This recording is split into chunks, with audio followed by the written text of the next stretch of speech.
Ambati Silks, Kanchipuram Saree Store, now in Vijayawada. Exclusive Pattu Sarees, Salwas and Lehengas.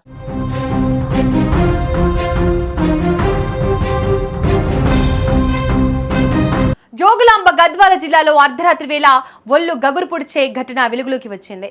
మనుషుల నమ్మకాలను ఆసరాగా చేసుకుని మూఢనమ్మకాల ముసుగులో కొందరు చేస్తున్న వికృత చేష్టలు స్థానికులను భయాందోళనకు గురిచేశాయి. పవిత్రమైన నదీ తీర ప్రాంతంలో నిశ్శబ్దంగా ఉండాల్సిన శ్మశాన వాటికలో క్షుద్ర పూజలు కలకలం రేగింది.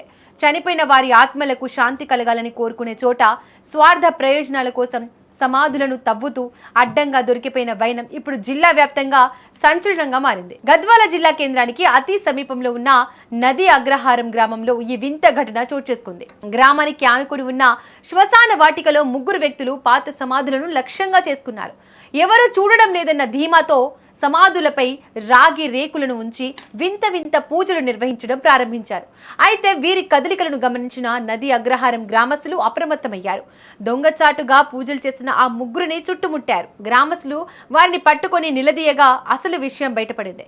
సమాధులపై రాగి రేకులు పెట్టి క్షుద్ర పూజలు చేస్తే అప్పులు తీరిపోతాయని, జీవితంలో ఉన్న సమస్యలన్నీ మాయమైపోతాయని వారు నమ్మారు.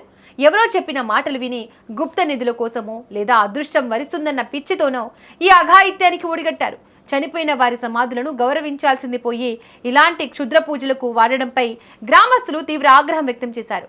ఆగ్రహంతో ఊగిపోయిన ప్రజలు ఆ ముగ్గురు వ్యక్తులకు అక్కడికక్కడే దేహశుద్ధి చేశారు.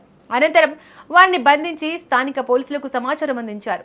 పోలీసులు ఘటనా స్థలానికి చేరుకుని నిందితులను అదుపులోకి తీసుకున్నారు. వారి వద్ద ఉన్న పూజా సామాగ్రిని, రాగి రేకులను స్వాధీనం చేసుకున్నారు. చట్టాన్ని ఎవరు చేతుల్లోకి తీసుకోవద్దని, ఇలాంటి అనుమానాస్పద వ్యక్తులు కనిపిస్తే వెంటనే ఫిర్యాదు చేయాలని గ్రామస్తులకు సూచించారు. ప్రస్తుతం పోలీసులు కేసు నమోదు చేసుకుని దర్యాప్తు చేస్తున్నారు. ఈ ఘటనతో నది అగ్రహారం ఒక్కసారిగా ఉలిక్కిపడింది. అప్పులు తీరుతాయన్న ఆశతో శ్మశానాల వెంట పడితే చివరికి జైలు పాలయ్యే పరిస్థితి వచ్చిందని స్థానికులు చర్చించుకుంటున్నారు.